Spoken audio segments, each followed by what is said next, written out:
Log x to the power 324 equal 4 হলে x এর মান কত? এখানে দেওয়া আছে log x to the power 324 equal 4। একে লেখা যায় x to the power 4 equal 324। কারণ লগের একটা সূত্র আছে, log a to the power m equal x হলে a to the power x equal m. অর্থাৎ যদি এই ফরম্যাটে কোনো অঙ্ক থাকে তাহলে আমরা কি করব, ডান পাশের সংখ্যাটা এই বাম পাশে পাওয়ার আনলে করব। অর্থাৎ এই যে এই পাওয়ারটার এই সংখ্যাটা অদল বদল হবে এবং লগটা বেনিশ হয়ে যাবে। এই জন্য এটাকে লেখা যায় x to the power 4 equal 324। এখন আমরা 324কে ভাঙাবো। 324কে যদি আমি ভাঙাই, এটা যেহেতু জোড় সংখ্যা, প্রথমে 2 দিয়ে ভাগ করবো। 2 দিয়ে ভাগ দিলে হয় 162। 162কে আবার 2 দিয়ে ভাগ করলে 81। 81 যেহেতু বীজ জোড়ের জন্য আমি 3 দিয়ে ভাগ দিব। 3 দিয়ে ভাগ দিলে 27। 27কে 3 দিয়ে ভাগ করলে 9। আবার 9কে যদি আমি 3 দিয়ে ভাগ করি তাহলে হয় 3। তাহলে 324কে কি লেখা যায়? এখানে আমি পেলাম 2টা 2 আর 4টা 3, তাহলে এগুলো গুণ আকারে লেখা যায়।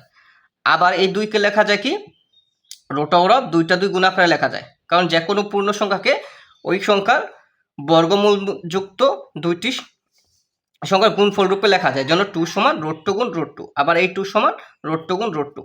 আর এখানে যেহেতু আমি 4টা 3 গুণ আকারে পেলাম, এই জন্য 3-এর উপরে পাওয়ার আমি 4 দিতে পারি।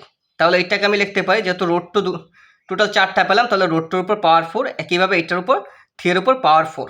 এখন আমি দুইটা আমি একসাথে গুণ করে পাওয়ারটা একসাথে দিয়ে দেবো। তাহলে লেখা যায় রোট 2 গুণ 3 গুণ 4।